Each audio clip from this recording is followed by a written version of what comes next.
Thank you, Mr. Chairman, and thanks for the organization to bring me over here today. This is my disclosure. I'm employed, therefore I'm not totally neutral in this life. When preparing for this meeting, I don't know, I think I talked to Christina and I asked her, what kind of things that do you want me to present? So this is what she said on the email, and that's what I am going to stick to. Yes, I'm a clinician, yes, I'm a scientist, and I will interact between the two. So I have prepared a presentation. In your abstract book there's 2 examples, and I thought I had 20 minutes, so I sneaked in a 3rd example. And for one reason or another, they just seated me next to the chairman. So I don't know why, but I have to stick to 15 minutes probably. All right, let's move on. I will start right away with my key messages. And my key messages, and I'll repeat them at the end, because that's basically everything that is needed from this 15 minutes. And because good work is good for health and well-being, integration of work contributes to good patient care. My first key message, and I'll build it up during the 15 minutes. The second one is policy and reimbursement structures should facilitate effective and efficient care. Just as an introduction, good work is good for you has been subject of an American campaign sponsored by the Workers' Compensation of Montana, and I'll show you a television advertisement broadcasted in the state of Montana in the United States. And I hope it works. Can you please, because I can't from here. Yes.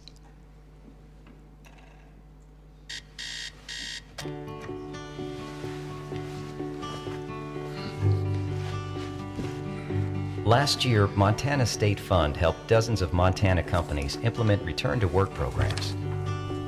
You all right? I never thought the alarm would sound that good.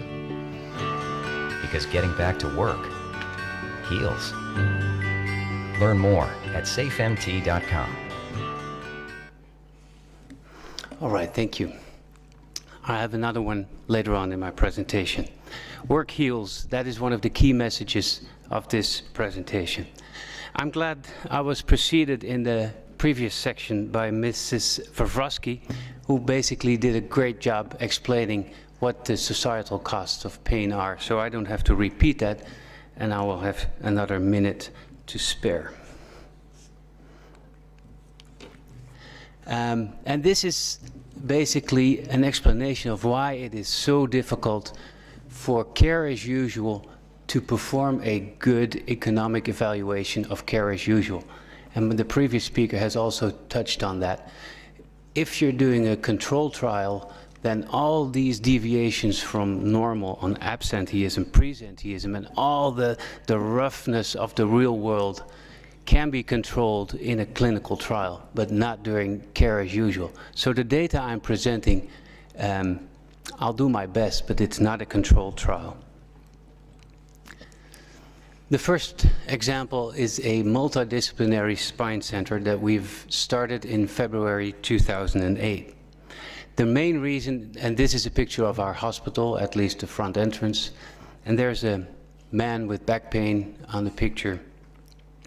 And what we found out that these people, when they have long enough back pain, they've done what we call disrespectfully perhaps doctor shopping, which is you go to one specialist, he can't help you. You go to a next specialist, he can't help you or she can't help you, etc., etc. Forgive me for being Dutch, but there's a neurologist there, a neurosurgeon there, there's a physiatrist there, there's a rheumatologist there, there's an orthopedic there, there's a pain specialist there, and they all are unable to do a good job because they all work separately.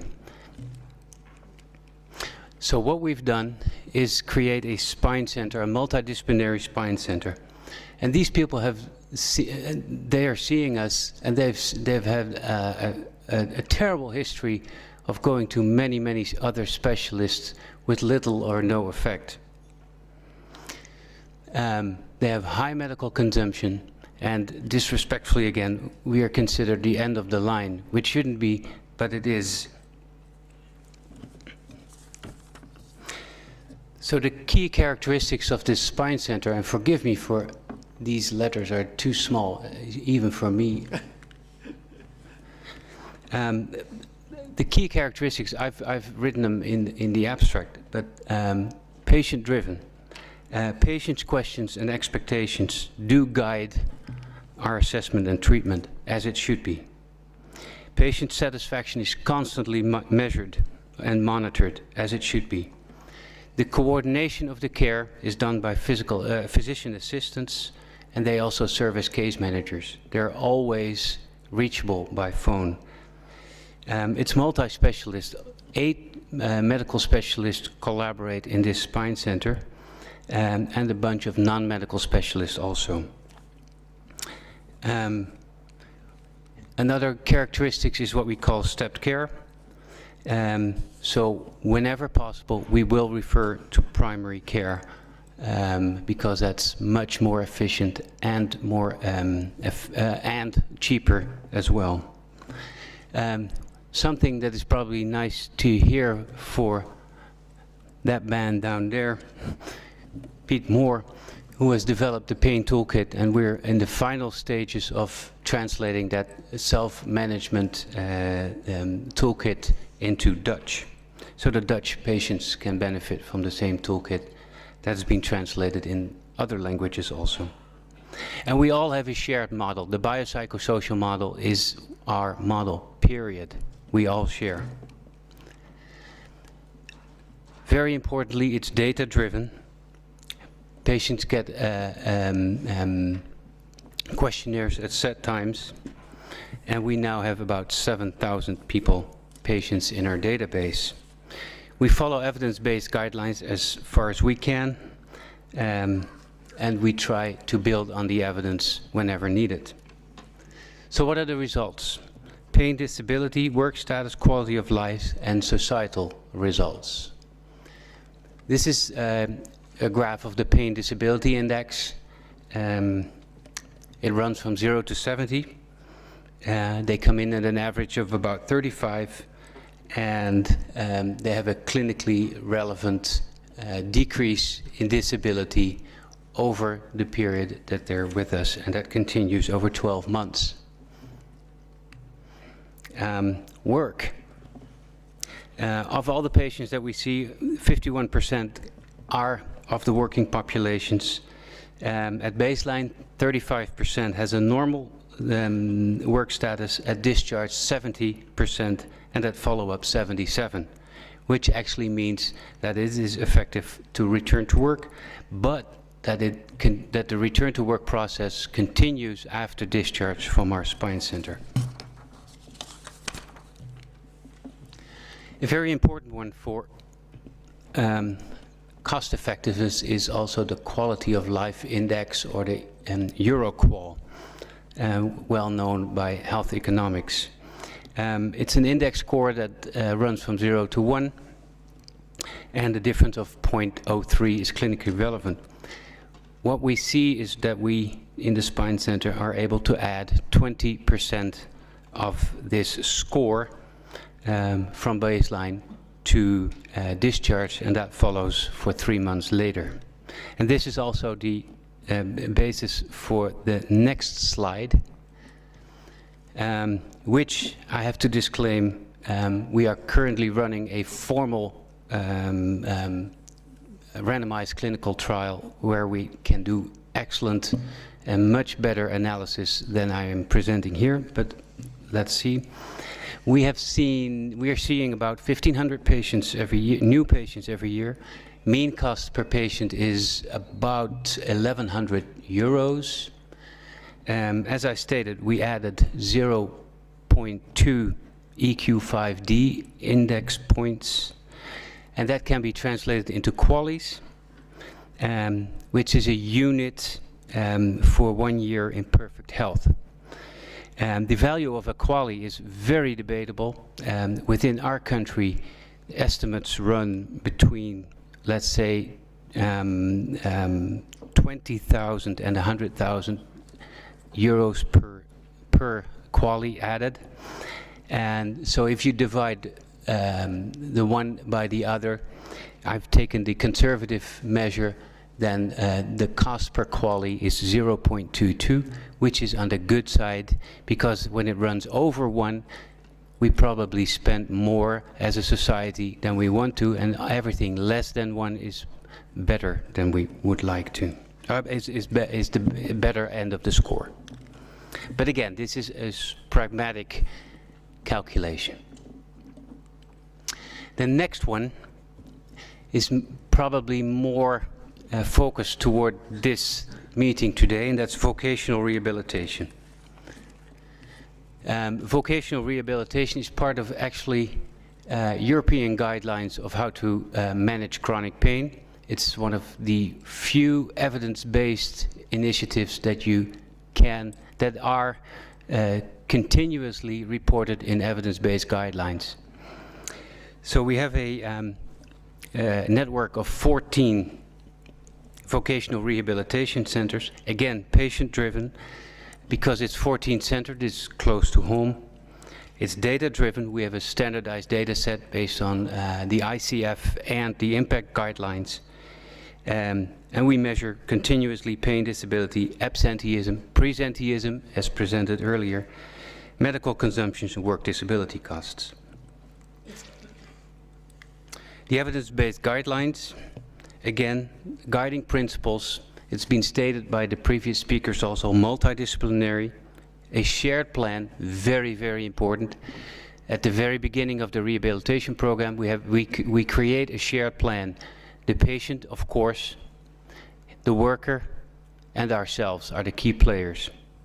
If we don't have a shared plan, we will discuss whether we can have one or whether we should proceed at all.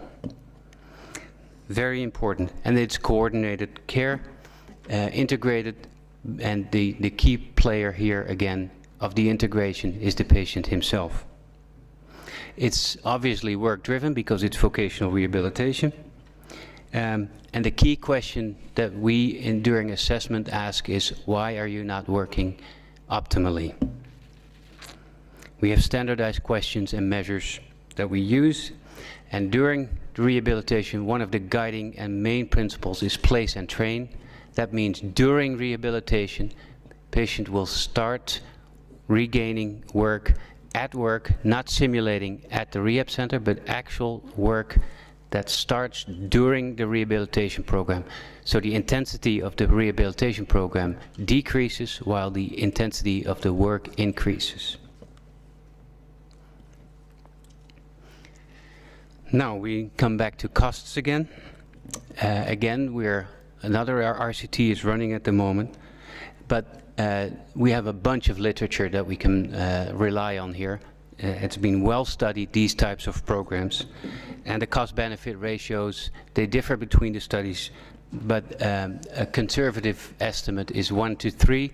That means at a societal level, every dollar or a euro or pound or whatever you spend on this type of program, you'll get, or the society gets 3 back in return. So let me rely on that, on one good example of a similar program that has been reported well in the New England Journal of Medicine. Working adults, an average pain intensity of 6 on a scale from 0 to 10, and an average disability on a scale from 0 to 23 of 15. They've been off work a mean of 150 days. Integrated care, which means integrated medical and work, versus standard care. And the results, you cannot read them, but I've highlighted this. An additional, he's starting to hit on me.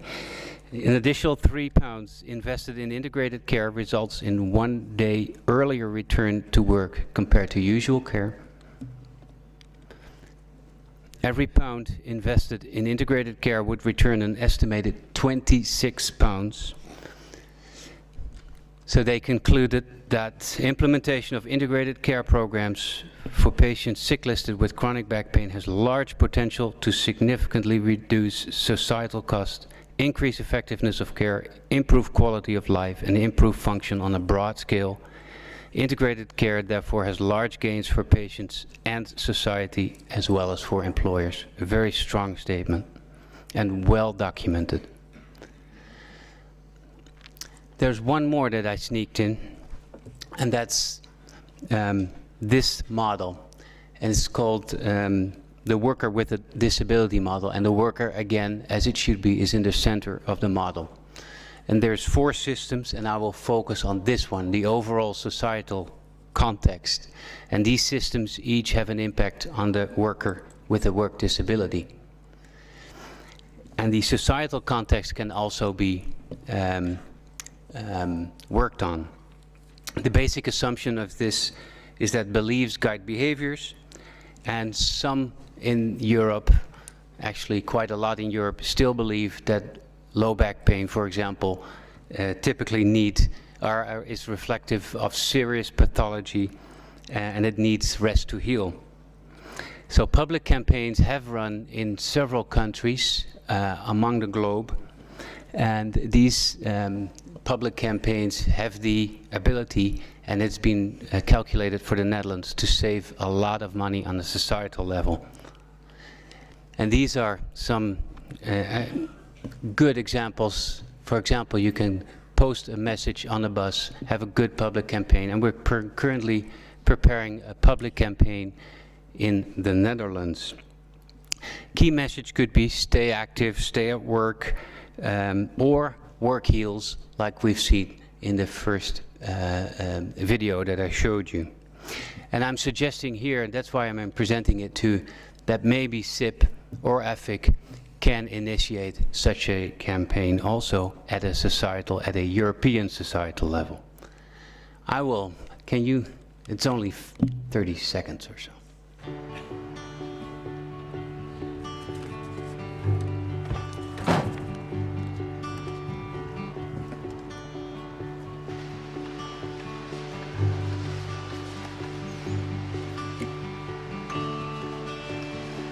A Montana State Fund Return to Work program. It's good medicine for your entire company. Learn more at safemt.com. So who knows, in a year or so, this EFIC SIP Congress will lead to a European-wide campaign on the work heals, so we can change everyone's assumptions about work, whether it's good for you or not. Thank you. My key message again, work is good for health and well-being. At least good work is good for health and well-being, and it should be integrated into normal medical care. Thank you very much.